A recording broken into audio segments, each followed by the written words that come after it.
अस्सलाम वालेकुम। आप देख रहे हैं प्रोग्राम जी हाँ, और मैं हूं आपका मेज़बान तनवीर इकबाल। एटमी हथियारों की दौड़ में बहुत सारे ममालिक शामिल हैं, मगर पाकिस्तान दुनिया की 7वीं और इस्लामी ममालिक की पहली एटमी सलाहियत वाली रियासत बनकर दुनिया के नक्शे पर कायम है। पाकिस्तान ने 28 मई 1998 को मोहम्मद नवाज शरीफ की क़यादत में एटमी धमाके किए, और ये वो दौर था जब पाकिस्तान पर बेपनाह दबाव था और पूरी दुनिया का दबाव था कि ऐसा हरगिज़ न किया जाए। पाकिस्तान ने एटमी धमाके करके न सिर्फ एटमी सलाहियत का लोहा मनवाया, बल्कि मुल्क की दिफा को भी नाकाबिले तस्खीर बनाया। आज हम बात करते हैं पाकिस्तान के एक बहुत बड़े एटमी साइंसदान से। ये वो शख्सियत हैं जिनकी सरबराही में टीम ने चागी टेस्ट साइट पर एटमी धमाके किए, और ये धमाके इंतहाई कामयाब धमाके थे। मेरी मुराद जनाब डॉक्टर समर मुबारक मंद साहब से है। बिला ताख़ीर इनसे गुफ्तगू का सिलसिला शुरू करते हैं। जी डॉक्टर साहब, बेहद शुक्रिया। सबसे पहले अपने बचपन के बारे में बताइए और आपकी इब्तदाई तालीम का बताइए, कहाँ गुजरी, और इसके अलावा जो हायर एजुकेशन का सफ़र है। बचपन तो लाहौर में मैं जब मैंने होश संभाली तो मैं लाहौर में था, और मेरे पेरेंट्स जो थे वो एजुकेशन में थे दोनों। तो जैसे बच्चे होते हैं तो थोड़ी सी शरारत की, थोड़ा सा पढ़ा लिखा, थोड़ा सा डांट खाई, थोड़ा सा खेले कूदे, बड़े नॉर्मल बचपन था। और मैं पहले इब्तदा में सेंट एंथनीज हाई स्कूल है, कॉन्वेंट स्कूल है, वहाँ पे दाखिल हुआ। वहाँ से मैंने मैट्रिक किया 1956 में। फिर गवर्नमेंट कॉलेज लाहौर में दाखिल हुआ, वहाँ से मास्टर्स किया फ़िज़िक्स में, रोल ऑफ ऑनर लिया, और एटॉमिक एनर्जी कमीशन ज्वाइन किया उसी साल। नया नया बना था ये दायरा। तो फिर मेरे वालिद साहब ने मुझे ऑक्सफोर्ड यूनिवर्सिटी में भिजवाया पढ़ने के लिए, पीएचडी के लिए, क्योंकि एटॉमिक एनर्जी कमीशन चाहती थी कि मैं कनाडा जाऊँ और वहाँ पे थ्योरेटिकल पढ़ाई करूँ, पीएचडी करूँ थ्योरेटिकल। लेकिन मेरे वालिद साहब का ख्याल था कि अगर हमने पाकिस्तान के लिए कुछ बनाना है, एटम बम बनाना है या कोई ऐसा काम करना है, तो हमें एक्सपेरिमेंटल सलाहियत हमारे पास होनी चाहिए। तो ऑक्सफोर्ड यूनिवर्सिटी उस काम में एक्सपेरिमेंटलिस्ट तैयार करने में बहुत मशहूर थी। तो मैं ऑक्सफोर्ड गया 1963 में, और 66 में मैं पीएचडी करके वापस आया, और फिर मैंने एटॉमिक एनर्जी कमीशन में सर्विस की। और उसी दौरान एटम बम का प्रोग्राम शुरू हुआ सन 74 में, जब भुट्टो साहब ने फैसला किया कि ये काम शुरू करना है, क्योंकि इंडिया ने एटम एक्सप्लोजन करके 1974 में और पाकिस्तान को दो लख्त करके ये हमें मजबूर कर दिया कि हम अपने दफाई प्रोग्राम में एटमी सलाहियत को शामिल करें। तो ये प्रोग्राम जो है आज फ़रोग़ चलता रहा काफ़ी तेज़ी के साथ, क्योंकि बहुत ज़्यादा काम है। एक मुल्क में अगर आपने एटमी सारी इंफ्रास्ट्रक्चर बना के और इब्तदा से और फिर एटम बम बनाना है, तो काफ़ी लंबा चौड़ा काम है। तो ये हमारे जो ह्यूमन रिसोर्स है, जो हमारे मुल्क के लोग हैं, इनकी ज़हानत है और इनकी मेहनत है, हमारे साइंटिस्ट और इंजीनियर्स की, हमारे टेक्नीशियंस की, कि 1983 में हमने पहला कोल्ड टेस्ट करके और ये सलाहियत हासिल कर ली थी। लेकिन अब यही था कि हुकूमत इजाज़त दे तो हम एटम बम का तजर्बा करें। तो क्योंकि पाकिस्तान बड़ा एक पीसफुल मुल्क है, हम नहीं चाहते थे कि इसका अब 1974 में इंडियन एक्सप्लोजन की, तो हम 1983 में या 84 में दोबारा धमाका करके बड़े सग़ीर को एक न्यूक्लियर रेस में फ़रोग़ दें। तो इसलिए हमने फिर आगे धमाका खुद नहीं किया। गवर्नमेंट ने यह फ़ैसला किया कि हम नहीं करते हम धमाका, लेकिन हमने अपनी तैयारी रखी और बहुत सारे एटमी मॉडल्स वगैरह अपने ज़रूरत के मुताबिक एटम बम्स तैयार किए, छोटे बड़े। तो जब 1998 में इंडिया ने एटॉमिक एक्सप्लोजन्स दोबारा किए, तो हम बिल्कुल तैयार थे, और हुकूमत ने इजाज़त दी। नवाज़ शरीफ साहब उस वक़्त भी वज़ीर-ए-आज़म थे, और उन्होंने कहा कि एक डीसीसी की मीटिंग बुलाई, defence committee of the cabinet की। मुझे भी उसमें मदऊ किया, डॉक्टर खान साहब को मदऊ किया, हमारे बाकी लोग भी थे बहुत डिफेंस के सब। तो उसमें ये फ़ैसला हुआ कि हम पाकिस्तान को एटॉमिक तजर्बात करके ये सलाहियत दुनिया को दिखानी चाहिए कि हमारे पास ये कैपेबिलिटी है, वरना इंडिया के हम बहुत ज़्यादा दबाव में आ जाएंगे और बड़े सग़ीर में इज़्ज़त के साथ रहना मुश्किल हो जाएगा। तो इस तरह से 20 मई को हम चागी गए। मेरे साथ दो टीमें थीं, एक 60-70 लोगों की चागी में और 60-70 लोगों की खारान में टीम थी। हमारी दो टेस्ट साइट्स थीं। तो फिर हमने चागी में 5-7 दिन तैयारी में लगाए, और 28 मई को दोपहर को 3:10:15 पे एटॉमिक टेस्ट किए, 5 एटॉमिक टेस्ट वहाँ पे किए और अल्लाह के हुक्म से सारे कामयाब हुए और पाकिस्तान एक इस्लामी दुनिया का पहला न्यूक्लियर स्टेट बन गया।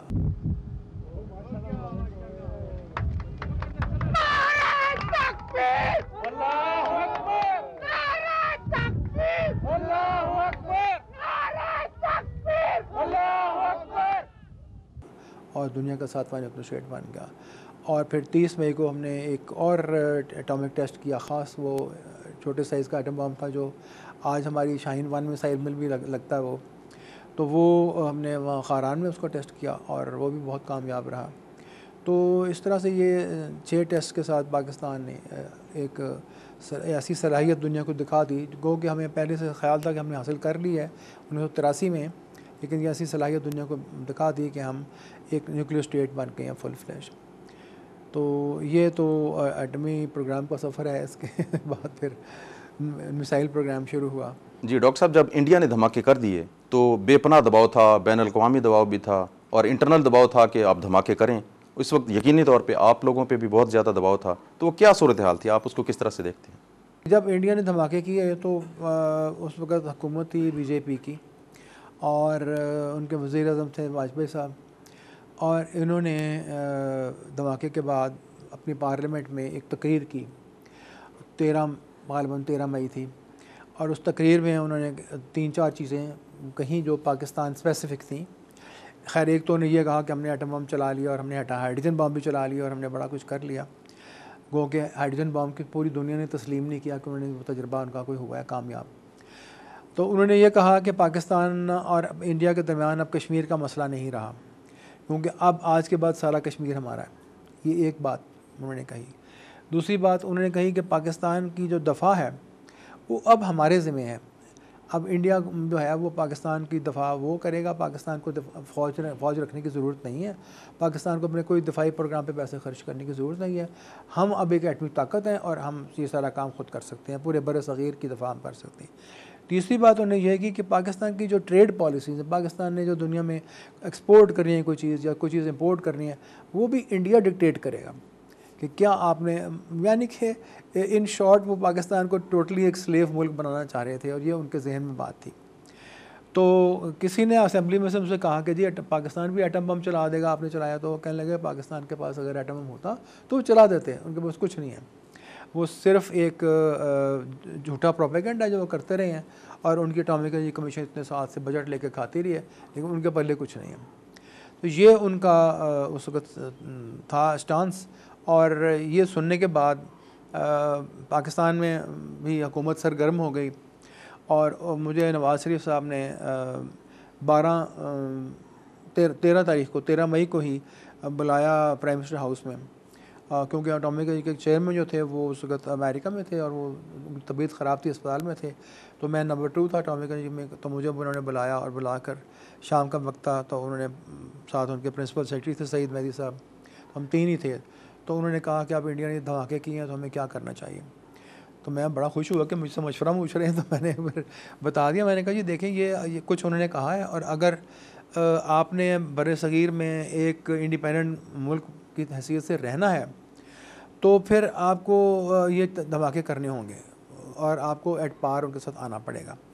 और पाकिस्तान में मुसलमान बसते हैं और मुसलमानों ने बर-ए-सग़ीर पे 600-700 साल हुकूमत की है, तो हम ये कभी बर्दाश्त नहीं कर सकते एज ए नेशन कि हम उनके नीचे स्लेव बन के रहें, हमारी ये गैरत गवारा नहीं करेगी। तो ये मेरे ख़्याल में 2 वजूहात हैं जिसकी बिना पे हमें धमाके करने चाहिए। अपनी दफ़ा के लिए ज़ाहिर करने हैं, अपने सलामती के लिए करने हैं, अपनी गैरत के लिए करने हैं, अपनी इज़्ज़त के लिए करने हैं। तो वो कहने लगे कि मैं बिल्कुल आपसे एग्री करता हूँ और कल हम DCC की मीटिंग बुला रहे हैं तो आप भी उसमें आ जाएँ, तो वहाँ पे भी बात होगी। मीटिंग में भी यही फ़ैसला हुआ मेजॉरिटी से।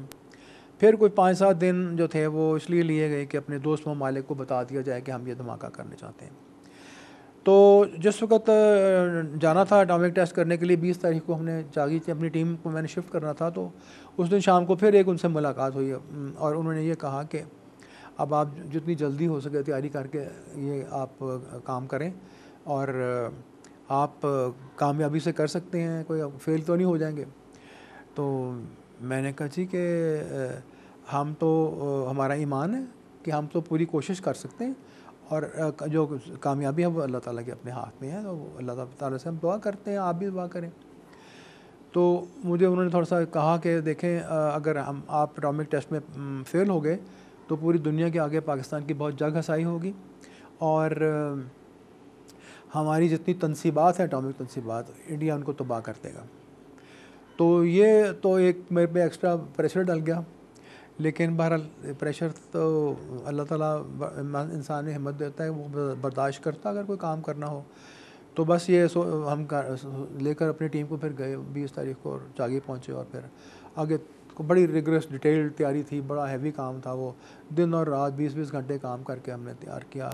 एटम बॉम्ब्स असेंबल किए जो टेस्ट करने थे, टनल्स जो थी हमने पहले से तैयार की हुई थी, उनको प्लगिंग करनी थी कंक्रीट से, प्लगिंग की, सारा कुछ किया। तो इस तरह से 27 मई को रात को हम फारिग होके तो खुले आसमान के नीचे से रात कमर सीधी करने के लिए लेटे रात को 2 बजे के करीब, तो 1:30-2 बजे। तो फिर अलग सुबह फिर 4 बजे उठ गए, 28 तारीख थी, तो नमाज़ पढ़ी, दुआ की हमने सब ने, और वहाँ से 15 किलोमीटर दूर हमने एक रिमोट स्टेशन सेटअप किया होता जहाँ से आप बटन दबा के बॉम्ब को डेटोनेट करते हैं। तो वहाँ पे फिर मैंने अपनी सारी टीम को फिर कोयटे भेज दिया, और जो खारान की टीम थी वो तो वहीं थी, लेकिन ये जो चागी की टीम थी उनको कोयटे भेज दिया और कुछ को मैंने इस्लामाबाद भेज दिया, और सिर्फ डेटोनेशन करने के लिए 10-12 लोग हम वहाँ पे रह गए। तो वो बस जब वक्त आया डेटोनेशन का, तो मेरे एक इंजीनियर हैं जिन्होंने इलेक्ट्रॉनिक्स के इंजीनियर थे जिन्होंने ये सारा सिस्टम डेटोनेशन का रिमोट कंट्रोल सिस्टम बनाया था, दूर से आप डेटोनेशन कर सकें। उनको फिर मैंने कहा कि आप बटन दबाएं, ये एजाज़ आपको जाना चाहिए। तो अरशद साहब भी हैं, हयात हैं वो, उनको मैंने कहा कि आपका एजाज़ है। तो वो फिर हमारा एक ट्रक था, उसके अंदर सारी इलेक्ट्रॉनिक्स थी, वहाँ से ये काम करना था, तो वो मैं उनके साथ खड़ा था। तो मुझे उन्होंने आखिरी लम्हात में पूछा कि अब हम उल्टी गिनती शुरू करें।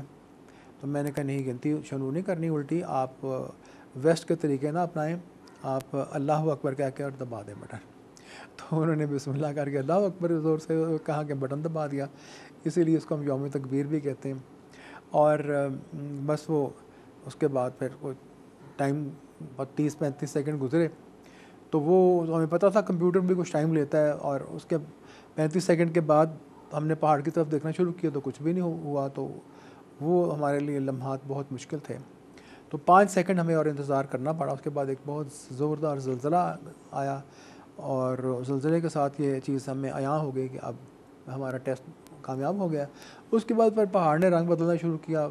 तो पहले हल्का सा वो येलो हुआ, फिर पीले होने के बाद वो और हरारत बढ़ी अंदर पहाड़ के, तो उसका ऊपर से सतह लाल सुर्ख हो गई, ऑरेंज रंग की हो गई। हम दुआ कर रहे थे कि क्या पहाड़ फट ना जाए, क्योंकि हमारी ज़िंदगी भी इसी बात पे मुनसर थी कि टेस्ट जो है वो कंटेन हो जाए। तो फिर उसके बाद पहाड़ जो थे वो उनकी सतह जो ऐसे सफ़ेद होनी शुरू हुई। हम देखते जा रहे थे कुछ 30 किलोमीटर तक पहाड़ की पूरी रेंज सरफेस ऐसे हमें देखते थे सफ़ेद हो गया जैसे बर्फ़ पड़ी होती है, हालांकि स्याह पहाड़ थे, धूप में जला हुआ जैसे पत्थर होता है, वो सफ़ेद हो गए पहाड़। तो फिर हमारे एक टेक्नीशियन है, उसने फिर नारा तकबीर ज़ोर से कहा, बुलंद किया, और फिर हम सजदे में भी गिर गए। और ये हमारे जहन में नहीं था कि पत्थर जो है वो 70 डिग्री पे हैं, क्योंकि टेम्परेचर 55 था उस वक्त, माथे भी जल गए, लेकिन हमने अल्लाह का शुक्र अदा किया। और तो बस ये लम्हात हैं जब पाकिस्तान एक एटमी ताकत बना है। और आप लोगों ने यहाँ पे मिठाइयाँ खाई होंगी, हमने तो गर्म पानी पिया, हमारे पास तो कुछ था नहीं, तो बस वो अल्लाह का शुक्र अदा किया।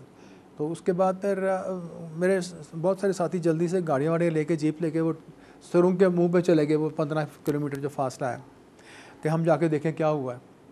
तो उसी तरह वो दरवाज़ा उसका बंद था, ताला उसी तरह हम लगा के थे, वैसे का वैसे था। लेकिन जो हमारे बंकर था, जिसकी दीवारें कंक्रीट की बनी थी सरिये के साथ, और जो 48 इंच 4 फुट की दीवार थी, उसमें इतना शगाफ बढ़ गया था कि इंसान के बाजू उसमें से गुजर सकते थे। वो इस तरह क्रैक हो गया था अर्थक्वेक के साथ। तो बहरहाल वो सारा हमने डेटा वगैरह इकट्ठा किया, टेस्ट की कि जिसमें कितनी ताकत कितनी थी टेस्ट में, वो सारा बॉम्ब की क्वालिटी क्या थी, ये सारी चीज़ें हमें पता लग गई। डॉक्टर साहब वो क्या सीन था जब आप लोग पूरा इक्विपमेंट लेके हेलीकॉप्टर पे आप चागी टेस्ट साइट पे पहुंचे, वो किस तरह से? वो आप लोगों के लिए होगा ड्रामेटिक सीन, हमारे लिए तो वो रोज़ का मामूल था। जो यहाँ से जो बॉम्ब्स थे वो कोयटे पर ट्रांसपोर्ट होने से पहले हवाई जहाज़ के ज़रिए वो डिफरेंट एयरक्राफ्ट थे, कोई पाकिस्तान एयरफोर्स ने मदद की, कोई इस तरह करके तो वो कोयटे पहुँचे। क्रेट में पैक्ड थे, क्रेटों में बंद थे बॉम्ब्स। तो कोयटे से उन्होंने जाना था हमारी साइड पे, वो हेलीकॉप्टर से जाना था। तो बड़े जो हेलीकॉप्टर हैं आपके वो रशियन हेलीकॉप्टर्स जो हैं बड़े बड़े, उनमें काफ़ी जगह होती है, तो वो एक एक हेलीकॉप्टर में 3-3 4-4 बॉम्ब्स के क्रेट्स रखे हुए थे। साथ हमारे साइंटिस्ट भी जाने थे, ट्रांसपोर्ट होने थे, वो भी लोग तो थे 60-70 लोग। तो वो डिफरेंट 2-3-4 फ्लाइट्स में वो बॉम्ब भी गए, तो साथ हमारे लोग भी ट्रांसपोर्ट होते। तो मैं जिस फ्लाइट में था तो मैं देख रहा था कि जहाज़ की हेलीकॉप्टर तकरीबन 2-2.5 घंटे की फ़्लाइट होती है कोयटे से लेकर तो हमारी साइड तक। तो क्रेट से जहाज़ में, तो उनमें 4-5 क्रेट थे एटम बॉम्ब्स के, तो उनके ऊपर बैठने की जगह नहीं थी, तो उनके ऊपर लोग बैठे हुए थे टांगे लटका के। तो कुछ लोग थोड़ी सी बेंचेस थी साइड में, उन पर बैठे हुए थे। तो बड़े सब लोग बड़े खुश थे, मैं ये बता देता हूँ आपको, खुश बड़े थे हम। डॉक्टर साहब पाकिस्तान और इंडिया के जो एटमी धमाके थे, इसका कंपैरिजन किस तरह से करते हैं? इंडिया ने एक गहरा सा बड़ा खोदा, उसमें बॉम्ब को रखा, गड़ा कह लें, कुआं कह लें, जो मर्ज़ी कह लें, उसमें बॉम्ब पर रख के उन्होंने एक्सप्लोड किया। और ये जो आपका खारान, ये जो राजस्थान का डेजर्ट है, उसमें पोखरान एक उनकी साइट है, वहाँ पे पोखरान में उन्होंने ये काम किया। अच्छा, जब उन्होंने 1974 में टेस्ट किया ना, तो उन्होंने कहा जी हमने एक एटमी धमाका किया, और उन्होंने क्लेम किया कि इसकी जो यील्ड है, स्ट्रेंथ है जो बॉम्ब की, वो उन्होंने कोई 20-25 किलो टन उन्होंने यील्ड बता दी। अब आजकल के ज़माने में अगर आप दुनिया में किसी जगह पे भी, अमेरिका में, ऑस्ट्रेलिया में, यूरोप में, कहीं पे भी अगर आप एक एटम बॉम्ब एक्सप्लोड करें ना ज़ेरे ज़मीन, तो फौरी तौर पे पूरी दुनिया में जहाँ जहाँ पे ऐसे मराकज़ बने हुए हैं जो इसकी बॉम्ब की ताकत को एक अर्थ को एक सिग्नल जो जनरेट करता है ना बॉम्ब, वो पूरी दुनिया पे गिर्द ऐसे चक्कर लगाता है। उस सिग्नल की ताकत से वो बताते हैं बॉम्ब कितनी किलो टन यील्ड का था। वो सेंटर हमारे पास भी वो कैपेबिलिटी पाकिस्तान में है। तो जब इंडिया ने किया तो उन्होंने एक क्लेम किया, तो दुनिया ने कहा जी ये इतने नहीं, ये तो 8-10 किलो टन का बॉम्ब था और एक बॉम्ब था। अच्छा, उसके बाद जब 1998 में उन्होंने बॉम्ब धमाके किए, तो उन्होंने कहा हमने 5 एटॉमिक टेस्ट किए, और जिसमें एक टेस्ट हाइड्रोजन बॉम्ब का भी था। अब हाइड्रोजन बॉम्ब जब बनाते हैं तो जो छोटे से छोटा हाइड्रोजन बॉम्ब, छोटे से छोटा जो बना सकते हैं, वो तकरीबन 250 किलो टन का होता है। अच्छा, अब बाकी एटम बॉम्ब होते हैं एक किलो टन से लेके, आधे किलो टन से लेके और 200-300 किलो टन तक जा सकते हैं एटम बॉम्ब का, तो ये है। लेकिन हाइड्रोजन बॉम्ब 250 किलो टन से नीचे नहीं बन सकता। अच्छा, उन्होंने 5 धमाके किए और कहा हाइड्रोजन बॉम्ब भी था और ये था वो था। अब दुनिया के रिज़ल्ट आ गए, 2-3 दिन लगते हैं। हमारा तो रिज़ल्ट, हमारा मरकज़ यहीं पे है, इस्लामाबाद के करीब है, फ़ौरन रिज़ल्ट आ गए। रिज़ल्ट जो आए तो उसमें यही नज़र आया कि सिर्फ एक एटमी धमाका हुआ, 5 नहीं हुए। उन्होंने 5 क्लेम किए थे, और वो धमाका उसी बॉम्ब का है जो 1974 में एक्सप्लोड हुआ था। तो मुझे ये लगता है, मेरा अपना एस्टिमेट है कि वो शायद उन्होंने इस नाम में 74 से लेकर 98 तक 24 साल में बॉम्ब तो बना लिए होंगे, डिफरेंट मॉडल्स बनाए होंगे, उसमें हो सकता है हाइड्रोजन बॉम्ब भी बनाया हो, लेकिन जब उन्होंने एक्सप्लोड किए तो वो नहीं चले। तो वो एहतियातन ये पुराना बॉम्ब भी साथ ले गए थे। उन्होंने कहा ये तो चलता है ना, तो कुछ तो करके आए, तो उन्होंने वो बॉम्ब चला दिया, तो शोर मचा दिया कि हमारे सारे धमाके टेस्ट दुनिया ने तो सारे देख लिए। तो उन्होंने कहा जी वो एक 8-10 किलो टन का बॉम्ब जो 74 में चला था वही उनके पास था, तो वो चल गया। पाकिस्तान ने जब क्लेम किया, पाकिस्तान ने 6 एटॉमिक टेस्ट क्लेम किए, तो आप हैरान हो जाएंगे कि जिस दिन हमने आखिरी टेस्ट किया ना खारान में, तो वो टेस्ट से फारिग हम हुए तो कोई 11:30 बजे की बात है। तो मैंने 1 बजे CNN लगाया, मेरे पास टेलीविज़न था वहाँ पे जंगल में, डेजर्ट में, हम सब इकट्ठी हर चीज़ थी हमारा, सैटेलाइट एंटेना लगा लें। CNN पे ये खबर आई कि आज आखिरी दिन की बात कर रहा हूँ, जो चागी में तो हमने 5 टेस्ट किए, आज पाकिस्तान ने 2 टेस्ट किए, तो CNN ने बना दिया 7, तो 5 और 2 7, तो खारान में 7 टेस्ट किए, 2 टेस्ट किए। तो वो उन्होंने ख़बर दे दी, और को हुआ ये कि टेस्ट तो हमने वहाँ एक ही किया था। अब कुदरत भी तो हमें हेल्प करती है ना। उस टेस्ट के विदिन फ्यू मिली सेकेंड तो हज़ारवां ऐसा होता है सेकंड का, कराक्रम में एक बहुत बड़ा ज़लज़ला आया, उसका भी झटका लगा, ज़मीन में गया, और वो इतना करीब था हमारे टेस्ट के वो स्पाइक के साथ। वो हमारा जो डेटा आपके इंस्ट्रूमेंट्स ने मेजर किया, हमारी जो स्पाइक आई हमारे टेस्ट की, और जो करम कुरंग आई, अभी हमारी स्पाइक यूँ नीचे ही आई तो वहीं साथ ही उनकी स्पाइक आ गई। तो उन्होंने कहा पाकिस्तान ने 2 बम इकट्ठे चलाए। तो अल्लाह मियाँ ने हमारे तो एक के 2 बना दिए। तो एक तो ये बात है कि हमारे टेस्ट सारी दुनिया ने मॉनिटर किए, हम जो हमें यील्ड बताई वो दुनिया ने उसकी तस्दीक की, और उसके बाद आज तक हमने जितने भी एटॉमिक टेस्ट कोल्ड टेस्ट किए हैं, मिसाइल्स के ऊपर भी किए हैं, वो भी दुनिया मॉनिटर करती है सैटेलाइट्स के साथ। हमने पाकिस्तान ने कभी दफ़ाई प्रोग्राम में झूठ नहीं बोला, क्योंकि ये इस पर गलत बयानी करना पाकिस्तान से गद्दारी करने के मुतारदिफ है। तो आपको ज़रूरत पड़ जाए, फ़र्ज़ करें जंग का सिनेरियो हो जाए, आपको ज़रूरत पड़ जाए मिसाइल्स की या एटम बम्स की, और आपके अंदर से निकले कुछ ना घर में से, तो ये तो मुल्क के साथ गद्दारी है ना, कि ऐन वक्त पे आके आप धोखा दे रहे हैं मुल्क को। तो हमारे टेस्ट की तो तस्दीक पूरी दुनिया करती है।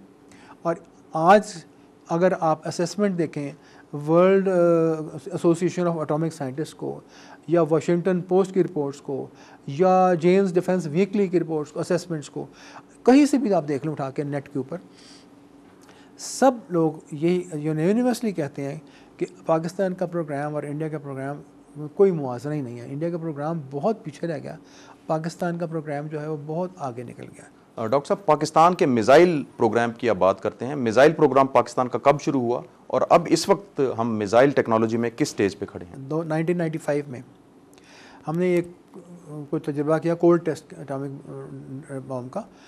तो आर्मी चीफ जो उस वक्त थे जनरल वहीद, उनसे मीटिंग हुई, उनको हमने रिज़ल्ट्स पेश किए, तो उन्होंने एटॉमिक एनर्जी के चीफ चेयरमैन भी थे, मुझे भी वो साथ ले गए थे रिज़ल्ट्स के लिए दिखाने के लिए। तो वो इतने खुश हुए देख के, उन्होंने कहा आज हम एटॉमिक पावर बन गए हैं। तो उन्होंने कहा अब हमें डिलीवरी सिस्टम चाहिए। तो एटम बम तो बना लिया, लेकिन इसको अब दुश्मन के घर तक पहुंचाने के लिए डिलीवरी सिस्टम चाहिए। तो हमें अब एयरक्राफ्ट तो हैं, फाइटर एयरक्राफ्ट तो हैं, लेकिन फाइटर एयरक्राफ्ट की एक लिमिटेशन होती है कि आप 200-400-500 किलोमीटर तक जा सकते हैं दुश्मन के टेरिटरी में, 500 किलोमीटर वापस भी आना होता है।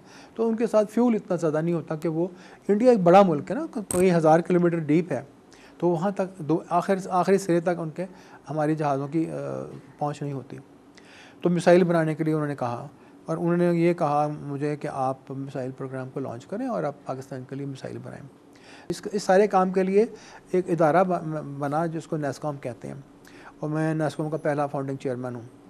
तो क्योंकि उस काम से मैं इब्तिदा से मुंसलिक रहा, पहले तो 1995 से तो ये हम काम शुरू कर रहे थे, लेकिन जो सही इदारा बना वो 2000 में बना। तो ये फिर आगे प्रोग्राम ज़रा तेज़ी से बढ़ा। तो हमने सारी मिसाइल्स बनाई जो मैंने जिक्र किया है, 2500-3000 हज़ार किलोमीटर तक पहुँच गए हम रेंज में। फिर क्रूज़ मिसाइल्स हमने बनानी शुरू की, तो फिर एयर लॉन्च, हवाई जहाज़ से लॉन्च होने वाली बनाई क्रूज़ मिसाइल, फिर ज़मीन से लॉन्च होने वाली बनाई क्रूज़ मिसाइल, और अभी इस साल बहुत बड़ी कामयाबी हुई है कि हमने समुद्र से लॉन्च, सबमरीन से लॉन्च होने वाली मिसाइल भी, क्रूज़ मिसाइल भी चला दी, बड़ी कामयाब रही, बड़े टिकाने पर ठीक तक। क्रूज़ मिसाइल हमारी जो है ना चंद इंच के फासले पे लगती हैं, आपने देखा होगा वीडियो टीवी पे, एक फ्लैग लगा तो आप मिसाइल आके लगते हैं, फ्लैग उड़ जाता है, इतनी एक्यूरेट है। इसी तरह शाहीन 1 सीरीज़ की मिसाइल भी इतनी ही एक्यूरेट है। तो और जब वो हम लॉन्च करते हैं लॉन्ग रेंज वाली मिसाइल 2,500-3,000 हज़ार किलोमीटर की, तो इंडियन ओशन में करते हैं। तो वहाँ पे हम शिपिंग को स्टॉप करते हैं, एयर फ्लाइट्स को हम वार्निंग देते हैं। तो अमेरिका का फॉरेन सैटेलाइट्स उस पर फोकस करते हैं कि अच्छा देखते हैं कैसे टेस्ट हुआ है। तो ब्रिटिश शिप्स ट्रैवल करते हैं दुबई से, कार्गो लेके बॉम्बे जाते हैं, वो शिप्स भी रुक जाते हैं। तो सारे दुनिया देखती होती है। तो हमारे टेस्ट ऐसे नहीं है कि ढके छुपे, जैसे इंडिया की अग्नि के टेस्ट होते हैं, कभी किसी ने देखा ही नहीं टीवी पे, कभी किसी ने सैटेलाइट पे पिक्चर्स नहीं उसकी देखी। कभी एक क्लेम होता है कि हमने अग्नि 1 फायर की, हमने अग्नि 5 फायर कर दिए, अग्नि 6 फायर कर, वो बढ़ाते जाते हैं नंबर, उसके रेंज बढ़ाते जाते हैं, सारी कागज़ पे रेंज बढ़ाते जाते हैं, लेकिन किसी के ने उसको उतने फासले पर, निशाने पर लगते नहीं देखा आज तक। डॉक्टर साहब, हमें बताइए कि पाकिस्तान में जो एटमी प्रोग्राम है, इससे आम लोगों को किस तरह से फ़ायदा पहुंच रहा है, और कौन कौन से शोबाजात हैं जहां पे एटमी टेक्नोलॉजी का इस्तेमाल किया जा रहा है? जो दफ़ाई प्रोग्राम है ना, एटॉमिक दफ़ाई प्रोग्राम, ये तो 1975 में स्टार्ट हुआ था। जो एटॉमिक सिविल प्रोग्राम है लोगों की बहबूद के लिए, लोगों को फ़ायदा पहुंचाने के लिए, वो एटॉमिक एनर्जी कमीशन बनी थी सन 55 में, तो तकरीबन सन 60 से वो प्रोग्राम शुरू हो गया।